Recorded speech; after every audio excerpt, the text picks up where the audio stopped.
Hello and welcome back to the Fifth Quarter Sportscast. I'm Jared Judy. As usual, I'm here with my buddy Todd Corley. How we doing? Is that one down or two down? Oh, that's too much. Oh, all right. I'm going to be puking before the night's over, so why not? Fantastic. Wow, we'll put that in the bonus clips. The blooper reel. Moderation is for pussies. Anything worth doing is worth overdoing. It's true. I've heard that. But we just finished up the championship weekend here in the NFL. We're winding down. It's hard to believe that the Super Bowl's right around the corner and the season will be over. Like, it doesn't seem like it's been that long. It seems like you wait and wait and wait all year for the season to get here, and then you blink and it's over. It's crazy. It sucks. That sounds like personal experience. 3 years in a row. Oh, 3 years, huh? 3 different girls. 3 different senior proms. I don't want to keep trying. I would have had 4. Actually, I was working on a 5th one. My buddy was talking to his friends from work. We were working on a 5th one, but things just got awkward. I can't tell if this is legit or if this is real. Or if this is the liquid courage speaking. No, it's real. It's a true story. Well, with that, let's transition. We'll start off. One was real romantic. I had a Ford Ranger. It was in the bed of 1996, 96 because I graduated. Yeah, it was 96 Ford Ranger. Well, it's better than being on the seat of an electric scooter.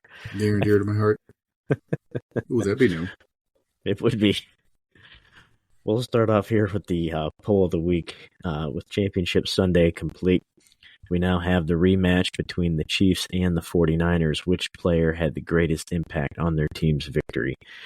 Pacheco, 24 of 68, 1 touchdown. Kelsey, 11 for 116 and a touchdown. CMC, 20 for 90 on the ground, 2 touchdowns, and 4 for 42 through the air.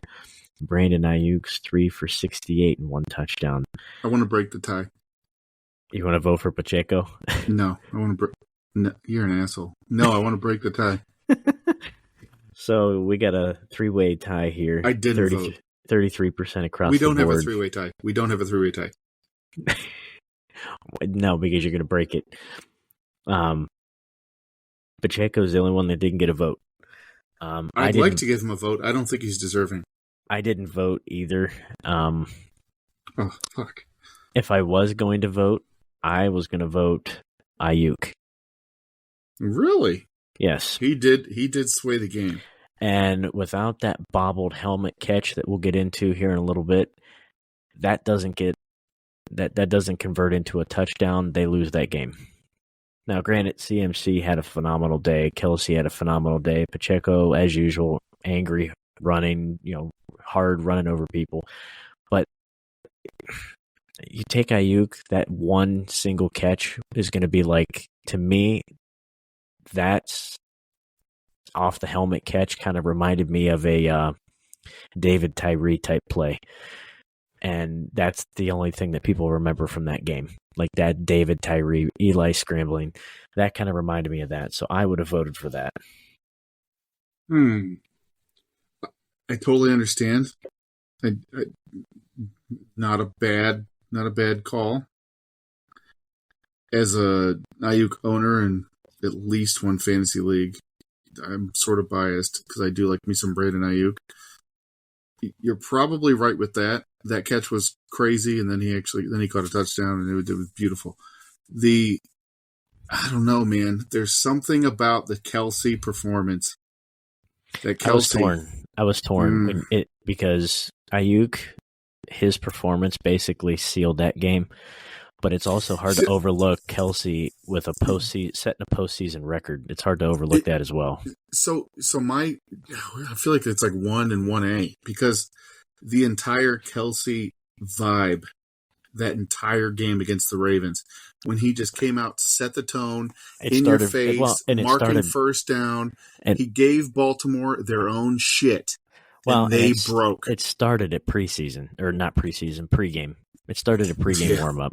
That little bastard. So I could see I can see both sides, and I tried to pick two players from each game, It's tough, man. and I tried to pick from the winning teams because obviously, yeah, there's a lot of plays that could be said, but the Lions, they didn't win. Baltimore didn't close it out, so I picked two players from each winning team. My favorite player of those options is Pacheco. Like he actually is like, if I could pick one of the players, Pacheco. Well, and I like him because Kelsey does Kelsey things all the time. CMC's always consistently in the mix. Ayuk, maybe not so much, but they don't seem to use Pacheco. They don't seem to lean on the running game. However, the last 3 to 4 weeks, they've been heavily relying on him. They've been giving him more and more touches each week. So I could also see, a vote for him as well. I have a feeling it's going to. Yeah, I don't want to jump the gun here at all with like Super Bowl predictions, but yeah. Well, with that being said, let's jump into the games here. We'll get to it later. Let's just jump right in, but let's get to it later at the same time. 1 foot in, 1 foot out. But unless you live under a rock, the Chiefs did beat the Ravens 17-10 at M&T Bank in Baltimore. First time. Kelsey and Mahomes and the whole Chiefs had to play away from Kansas City. Didn't even seem to matter. They took care of business last week. They took care of business this week. So they didn't seem to matter. What'd you think of the game flow as a whole?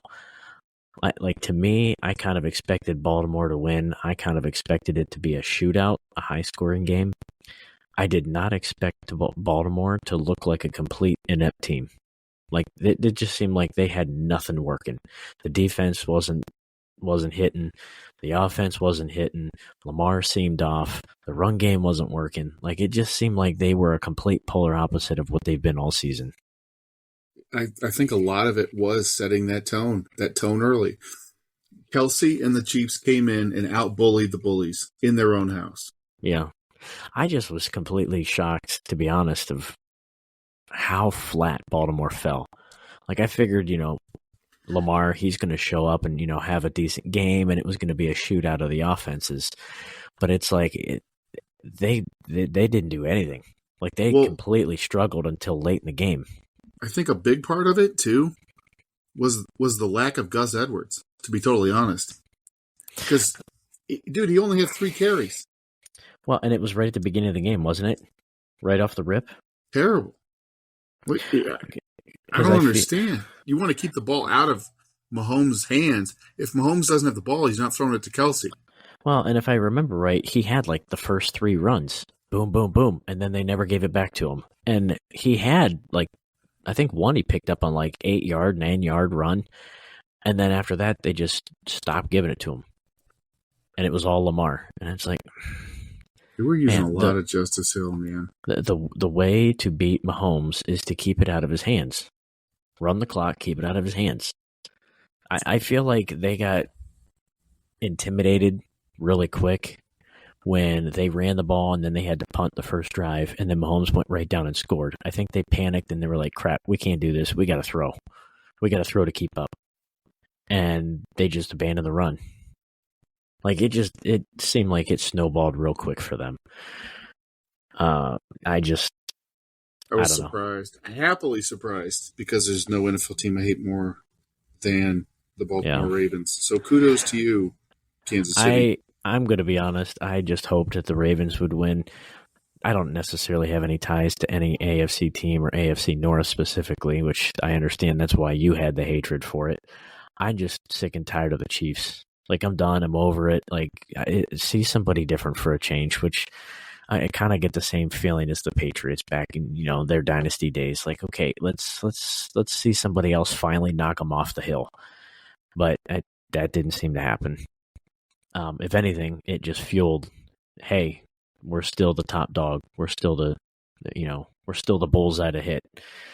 But yeah, I mean, you look at the stats here. Lamar Jackson didn't really nothing to shine about. 20 to 37, 272, one touchdown, interception, sacked 4 times. When is the last time you've seen him sacked 4 times? That was Like, my big thing. that guy never gets hit. Like, he gets away and spins and upside down. Like, he does this stuff all the time. And the fact that he got caught 4 times is crazy. Like, that was a big impact of the game. I will say, though, I thought late in the game when they finally started clicking, at that point it was too late, but Zay Flowers really kind of came on late, and I figured, oh, okay, now this might be a game. We might be able to get something going here. But then he, decided to be a dumbass and spike the ball and then flex over the guy. And Just stupid. Basically, you were 5 for 115 and a touchdown, and then you also fumbled once. And then you got ticked and went to the bench and cut your hand. Like, self-inflicted wounds. Yeah, it just kind of it kind of reminds me of those guys that are down. For example, if the Chargers get a first down when they were getting their asses beat by like 60 points to the Raiders, and then they start celebrating and showboating because you got a first down. Like, dude, look at the scoreboard. Like, don't do the showboating when you're behind. Like, that's just me. I've never cared for that. But, yeah, Flowers had a hell of a game, but unfortunately it was a little too late. Didn't matter at that point. But the Chiefs did get the win. They are still the top dog in the AFC. They're still the team to beat. So they move on to Super Bowl. Going to the next game here, Lions 49ers. Do you think Kyle Shanahan ever gets tired of getting his asses beat and getting, like, blown out? Because it's happened 3 different times that I can think of in big games. He's got to get tired of it, right? We already kind of discussed this, I believe, on a previous podcast episode where he was on the 28-3 Super Bowl team, wasn't he? Wasn't he the coordinator? In the Patriots 20? When he was with the Falcons? He was there for that game, wasn't he? Yeah. I think he was. I think you're right. So he was there for that game when they got blown out after they were blowing Patriots out and then they blew the lead. He was down big, getting their asses handed to him by Green Bay until Green Bay gifted him the win. Then he's down going into halftime 24-7 against the Lions at San Francisco, Santa Clara specifically, but in your home stadium, you're the number 1 seed, you're the favorite, and you're down 17 points going into halftime. Like, what the heck? Like, it's almost like the narrative is when it comes to the big games, they start way too slow, which is crazy for that sort of team, for as dynamic as they are on both sides of the ball, to get punched in the mouth. That's going back. I had our little GIMP intern Jamie over there look up the coaching staff for that 2016 Falcons. It was the 2017 was the Super Bowl that they blew. Yeah. Look at the coaching staff. Listen to these names on the fucking most epic meltdown in Super Bowl history. Head coach. It's funny. I was going to mention that one. Head coach. Newly hired today. Well, as a matter of fact. And what happened to him in his postseason this year? God, look at the staff. Head coach Dan Quinn. OC Kyle Shanahan. Super Bowl. Assistant head coach, where the fuck that is, Raheem Morris. Congrats on that gig. Quarterbacks, Matt LaFleur. Offensive assistant, little nepotiz, Mike LaFleur. Offensive assistant, Mike McDaniel. Like, holy shit. This fucking dude. Wow. And it's funny because if you split them all up, all the teams they're on now, they're all still getting blown out. Yeah, I was looking at some stats. Those of you gambling fans out there, now that Dan Quinn's got a head coach gig, yeah, you're going to want to bet against. You're going to want to bet against. Well, it also doesn't help that they just traded away Montez Sweat. That doesn't help. All right. That ain't going to help you cover a spread. No. I mean, it's not Man, like he was doing a whole lot in Washington anyway, but yeah, I I don't know. am still surprised by that one. But yeah, good Well, stuff. yeah, Sports, right? yeah. Sports. Well, looking at the stats here for this San Francisco Detroit game, and then we can move on to some of the coaches here from the coaching carousel. Jared Goff, not a bad day. 25, 41, 273, touchdown, sacked twice. Montgomery, pretty stellar day. 15 and 93, a touchdown. Jamari Gibbs, 12 of 45, touchdown. Jamison Williams, 1 of 42, a touchdown. I was really shocked with St. Brown. 1 for 2 on the ground, which I thought they used to use him on like those end around jet sweeps. I thought they used him before in the past, but I could be wrong. Sam Laporta, 9 for 97. St. Brown, 7 for 87 and a touchdown. I thought he didn't even have a catch or a target. I could be wrong. Or maybe just one going into halftime, which I'm kind of shocked. Like he was all second half, if I remember right. Well, Amon-Ra St. Brown, up until that, going back to Amon-Ra St. Brown, he only had 4 carries on the year. Maybe I was thinking of over 3 games. I wonder who I was thinking of, because I thought they did that jet sweep, but I could be wrong. All right, Jamison Williams. Yeah, probably. But yeah, I mean, the stats overall didn't look too bad for Detroit, and it just seemed like they just punched them in the mouth and did whatever they wanted. And San Francisco just couldn't stop them, which is crazy. Detroit had it, man. They had that game. Well, and it's crazy because with the type of defense that everyone touts San Francisco as, like this stellar all-star defense, they got punched in the mouth against Green Bay. They got punched in the mouth against Detroit. Like they damn near had 2 losses back-to-back in postseason. This is when I make Max token bet peso point bets. And it's crazy. Also, why I think she's going to win. I don't know. It's crazy. But on the flip side, you look at stats. Purdy, nothing too flashy. Stellar day, though. 20 of 31, 267, touchdown, interception, sack twice. McCaffrey, we already mentioned, 20 of 90, 2 touchdowns on the ground.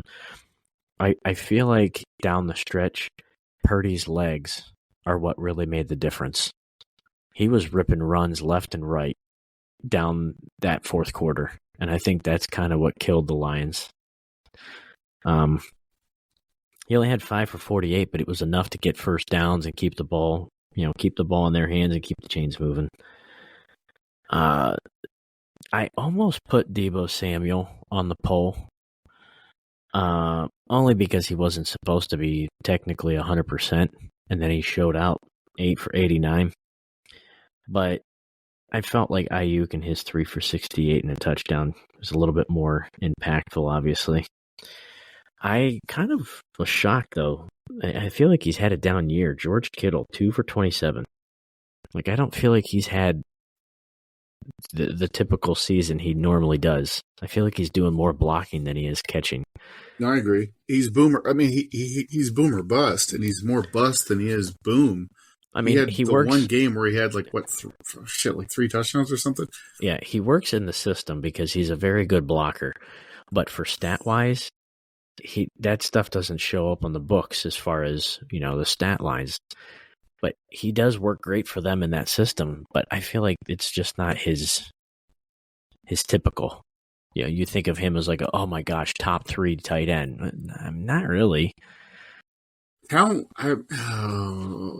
boy, talent-wise, he had so many years when he was phenomenal. He was phenomenal like 3 years ago. Like he was the guy. I mean, look back at his entire this season, just this season, he's had, like I said, boom or bust.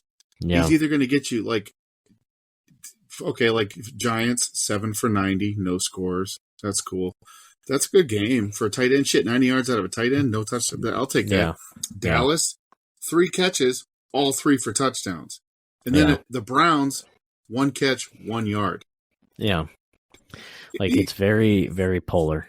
But very polar. But again, those games he's not scoring 3 touchdowns or 2 touchdowns. He's got 1 catch for 1 yard.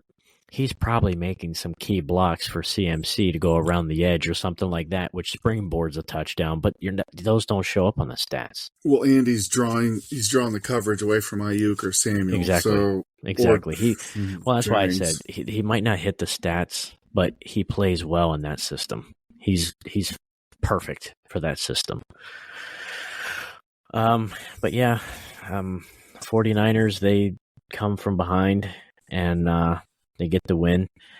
They're moving on for a rematch against the Chiefs in the Super Bowl. I just don't think, and we can get into this here in a little bit, I just don't think that when you look at them consistently falling behind, they have a very good offense with CMC. They have a very good defense. I don't think eventually it's got to catch up. And I think if you keep trying to play from behind, I don't think Mahomes and Kelsey and Pacheco and the way that Chiefs defense is playing right now, they're not going to be a team that's going to blow a 17-plus lead. Like if you played from behind in college quite a bit, and you would know. You flew quite a lot.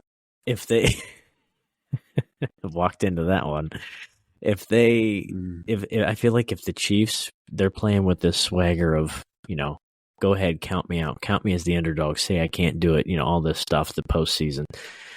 I feel like they're clicking at the right time, and if they pull ahead, they're just going to put the throttle down and keep going.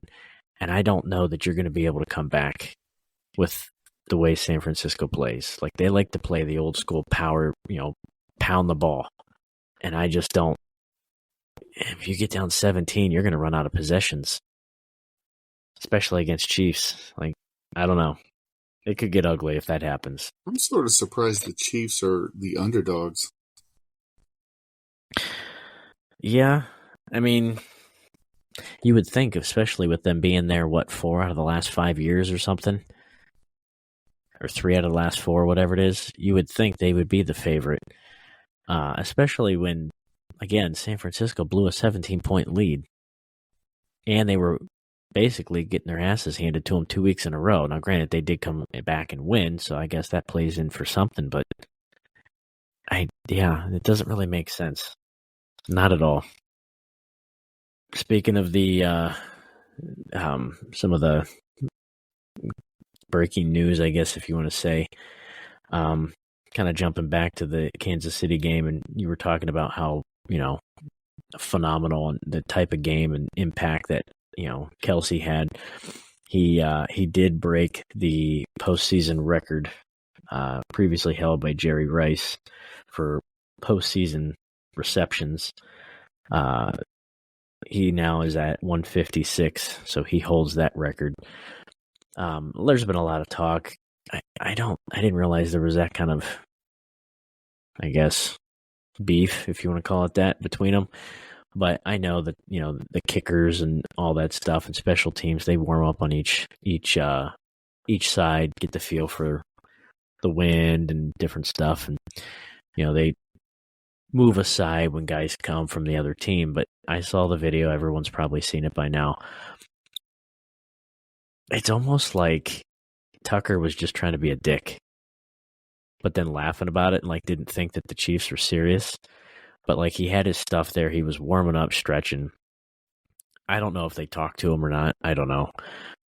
Pretty sure, was it Kelsey or Mahomes or whoever said that in their career that's happened X amount of times, and Mahomes. It's been fucking 3 times. It's been Tucker every fucking time. Yeah, he said it's only happened about 3 times in our career, and it's happened, by the same guy.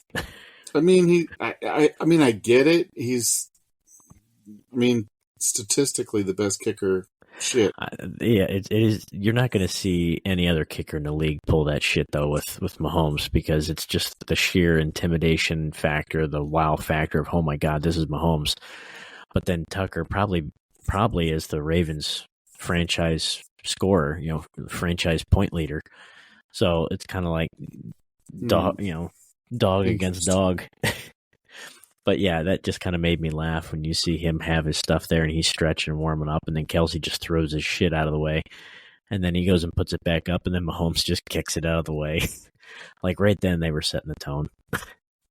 But yeah, That makes me curious as to where there's another one that I'm wondering about now that you mention it. Oh, he does have him. Son of a bitch.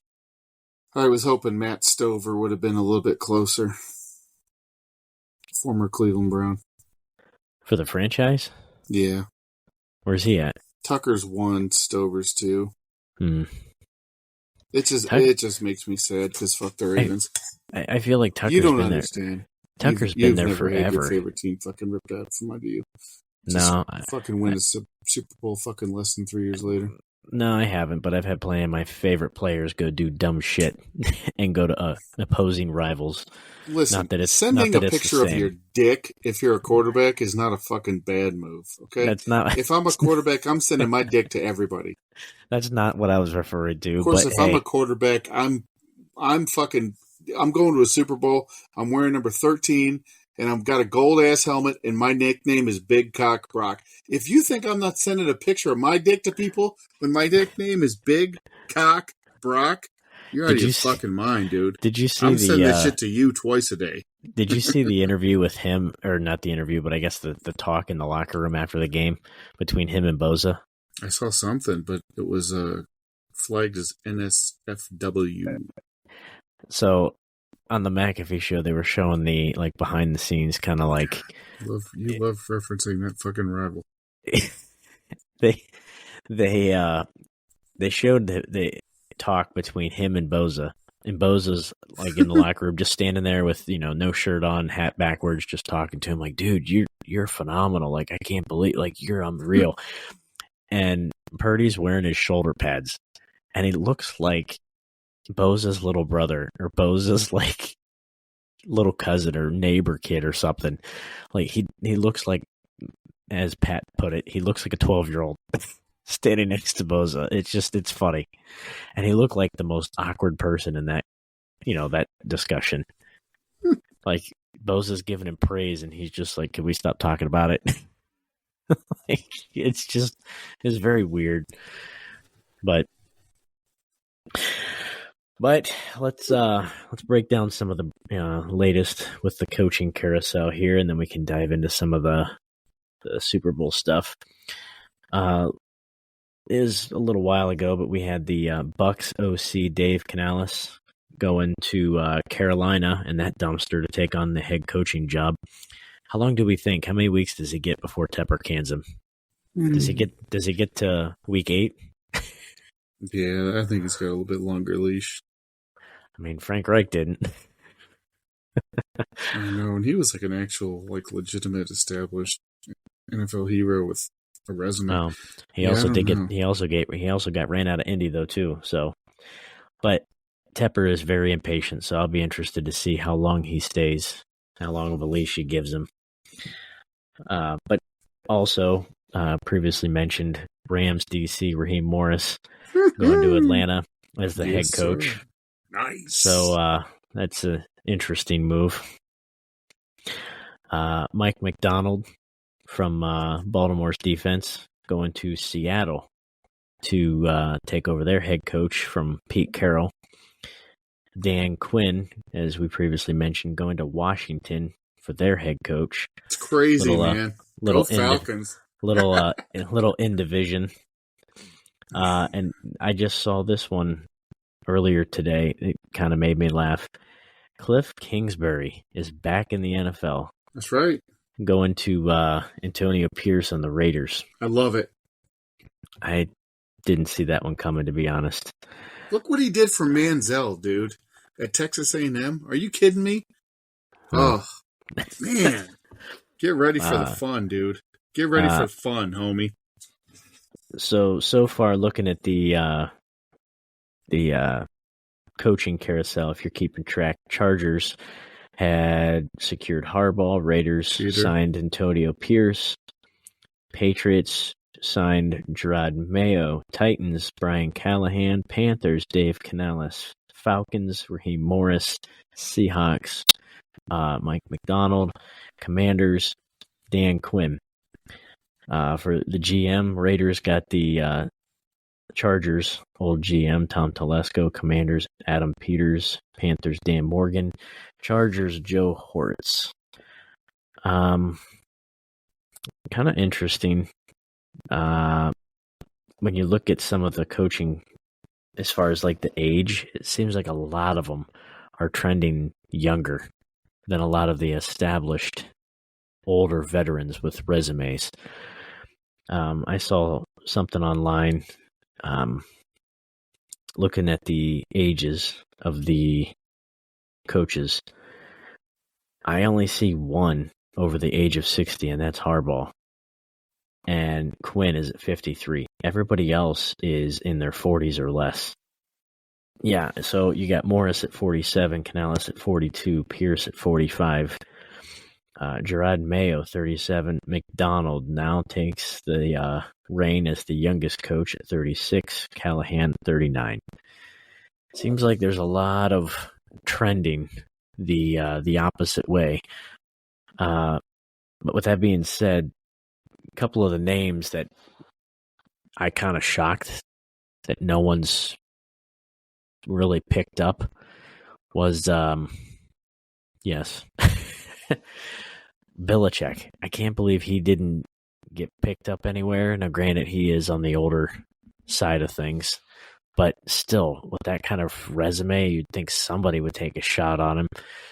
Same thing with Pete Carroll and Mike Vrabel. Like, I figure Vrabel, I mean, he's not that old. He's, 40s maybe, 50s?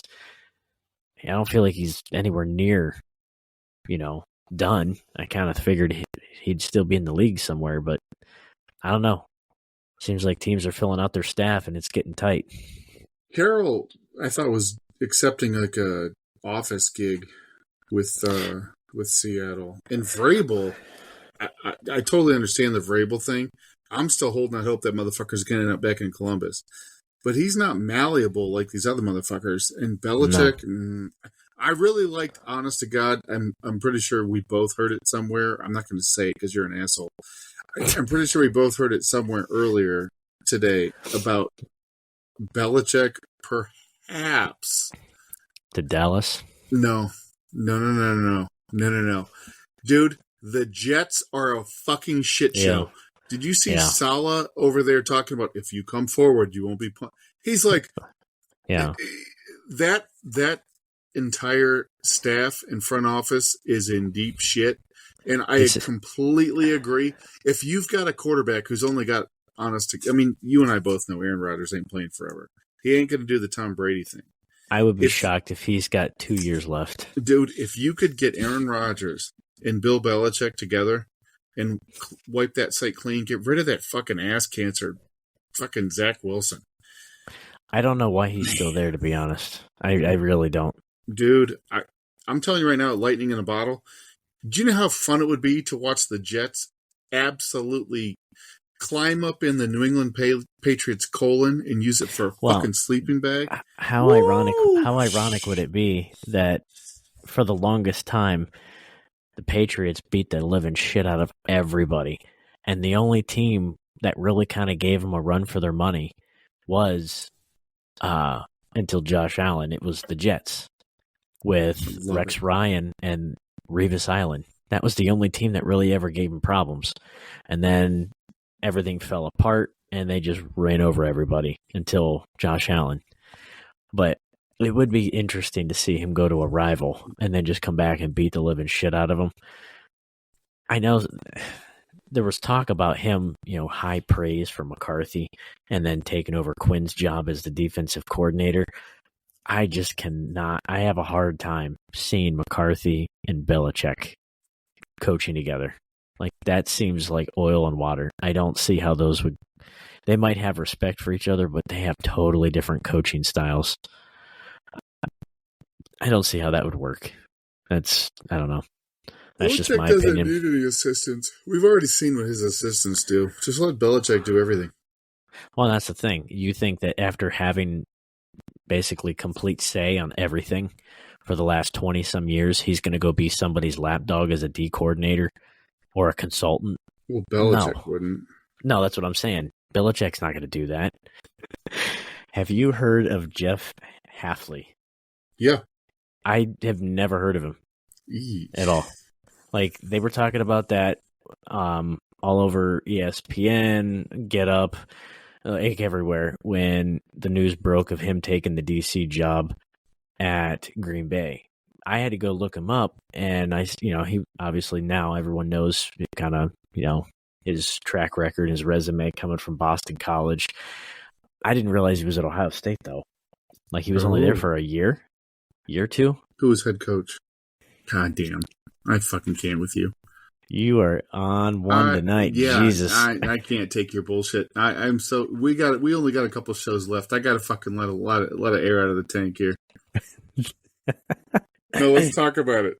No, we're done. Moving on to the Super Bowl. We got the fantastic Pro Bowl this weekend, water balloon toss, and God knows, two-hand tap. Nobody's watching it. Co-defensive coordinator, by the way. Next up on the agenda is the Super Bowl. 6:30, February 11th, Chiefs, 49ers. As we already said, 49ers, 2-point favorite. Kind of, still doesn't make sense. Looking at, some of the stuff in the game, some of the bets, what do you like? I like Chiefs money line. You're getting plus money for the. I think the Chiefs are winning this fucking thing. There's no chance in hell. I love block. I love big cock Brock Purdy. I love CMC. I love Ayuk. I love that defense. You know what? You know what they don't have? A big block cock. That's right. They tell you who's coming to town. Fucking Dad Bod Pat and Travis. Oh my God, Pacheco is going to be. That's a good bet, actually. This is a fun bet because this is also plus money for you degenerate gamblers like myself. MVP? No. Who do you think is going to be the MVP? Super Bowl leading, probably Mahomes. Super Bowl leading rusher, take Pacheco. He's going to have more yards than CMC. If it's 49ers, who do you think's the MVP? If the 49ers win? Yeah. Typically, it's a quarterback. I don't see it being Brock, though. Oh my God! I don't see it being anyone other than CMC. I mean, I visualized this. The Niners aren't winning. Well, I didn't say they did. If the Niners win, it's going to be like fucking Greenlaw or some shit or Bosa. It'll be like somebody on defense who like has a crazy turnover.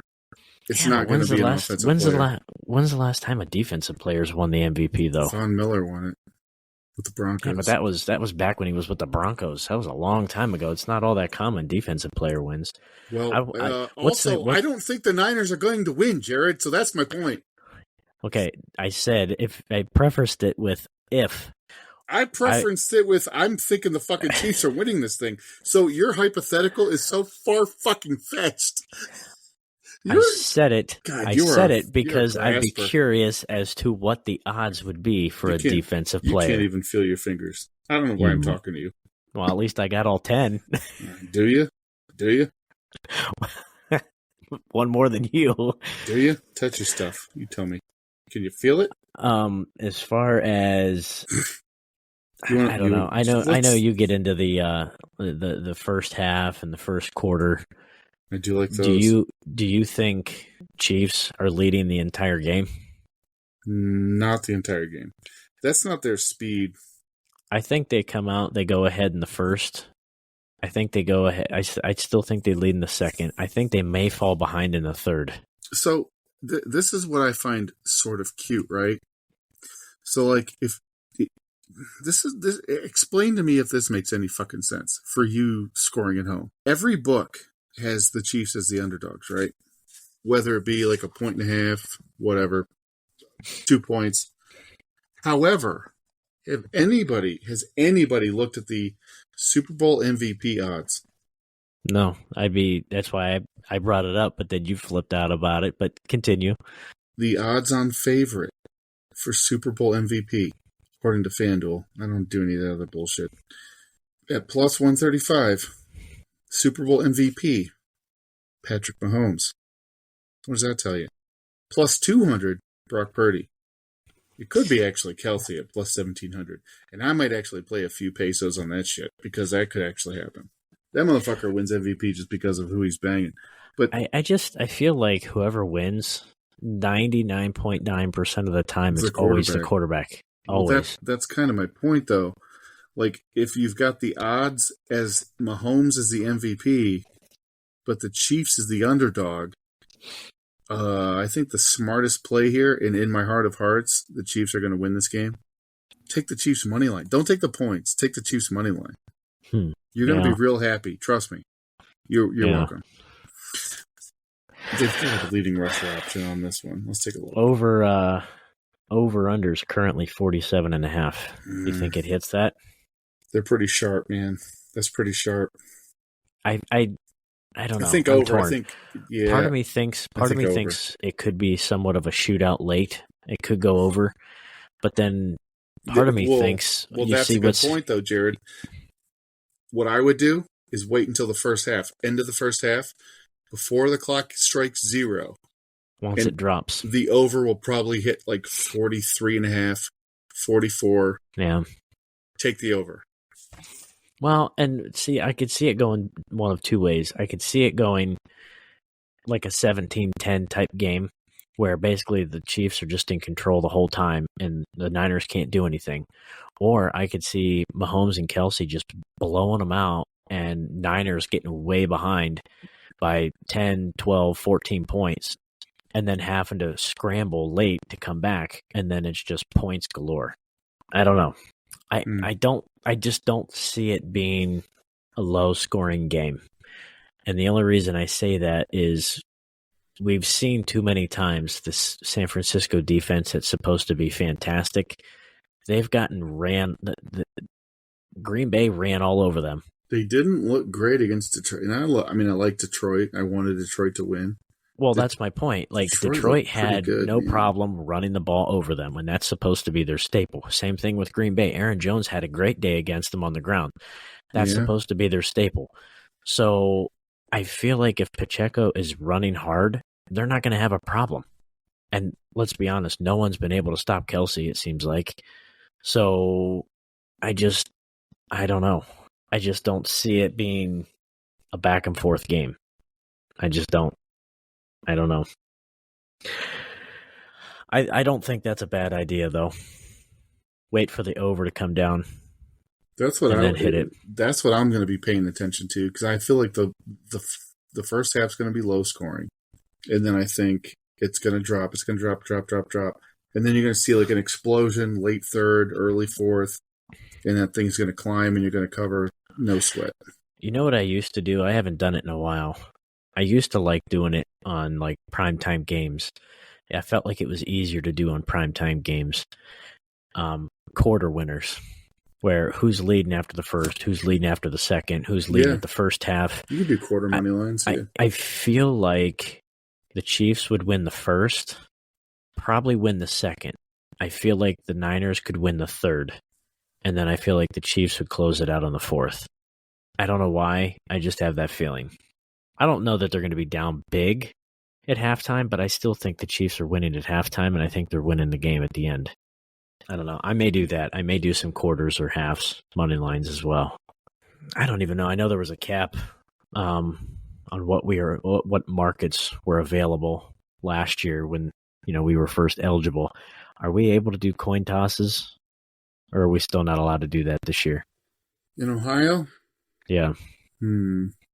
Let's look on. That's so stupid, by the way. That's just dumb. That seems to be one of the more popular props. I've never had any interest in it. I always thought it was kind of dumb because like you literally have zero control over it. There's no skill whatsoever involved in it.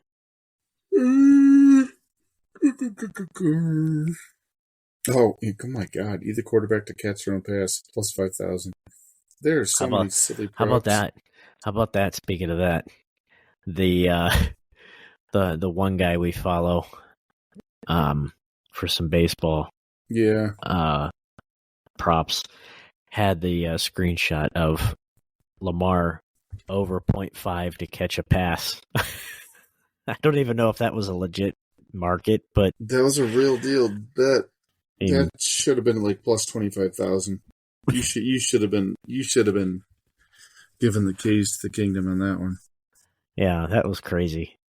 And the fact that the more impressive thing too was he didn't like just catch it and then, fall forward or something to maintain possession. Like he actually caught it and picked up yards. That was the impressive thing. What was more impressive, that and then actually picking up, like, I don't know what it was, like 15 something yards or something? It was a good game, yeah. Or the bounce off the helmet by Ayuk. I still got to go with Ayuk. They're both so good, man. Because Ayuk actually changed, ended up converting into points. All that I don't know. All that DB had to do was swat that fucking thing away, but in the moment, whatever. Yeah. Oh, I don't even know if that would have mattered. I think San Fran was still going to win it, but they're both impressive plays. There were some memorable plays. Man, McCaffrey to score a rushing and a receiving touchdown, plus 900. See, something like that seems very, very possible. That's doable. But then it makes me think that it's possible it's not going to happen. Because it is like a sucker's bet. I don't know, man. It's almost one of those that you overthink. Chiefs, and I've already told you I think the Chiefs are winning this fucking thing. But at plus 900, why not put like a couple pesos on that thing? Are you looking at any, because I know that was a big one we hit, that was huge last year. We made bank on that one. The defensive props. Are you looking at any of those again this year? Probably. I know there was, what was it, the Bradbury to make like 4 tackles or 3 tackles or something? Yeah, homeboy had... That was huge. The under on that one. And that was... I was looking at the matchups and I'm like, that doesn't seem right. That was a big sway, man. That was that was a few $100. I was going to say, I think I only wagered like 20 or something, and I think I ended up making out on like 400 or something on that parlay. Yeah, that was because of that. That was huge. A few hundo, which shit for this guy. I don't bet big. I had nothing. I had no interest in the game because I didn't care for the teams. I was just hoping for bets to hit, and I think I only lost a couple of them, but that one made up for all of them anyway. That's right, and then some. That's right. I gotta look. I don't see too many defensive. I'm looking at some of the best bets now. It depends. I really like the McCaffrey though. I like the McCaffrey rushing. It depends on the book because not every book does defensive stuff either. FanDuel is usually really good about it. Well, like I don't know if DraftKings does or not. I think Caesars is the one. It's either Caesars or Bet365 that I remember playing on it last year, but I don't know. We'll have to do some more digging. I'm sure there'll be more available. Yeah, as it gets closer, lines will change, markets will get added. I don't know if we'll do one next week, leading up to the Super Bowl. Not a whole lot to break down as far as the why not crap Pro Bowl, but if we do, it might be more or less a betting and wagering, gambling episode. See what we like. Let's just have some drinks. But yeah, we could do that too. But we'll wrap this up here. Put this episode in the books. Download, rate, subscribe, review, all that good stuff. You want to interact with us, hit us up on the socials, 5Q Sportscast, 5THQ Sportscast. If you feel interested and literally have absolutely nothing to do and want to take a good nap, I guess you could turn the Pro Bowl on in the background. I don't know. If you want to watch adult men getting paid millions of dollars to play two-hand tap flag football, then hey, if that's your fancy, cool. I'd rather watch, anything else.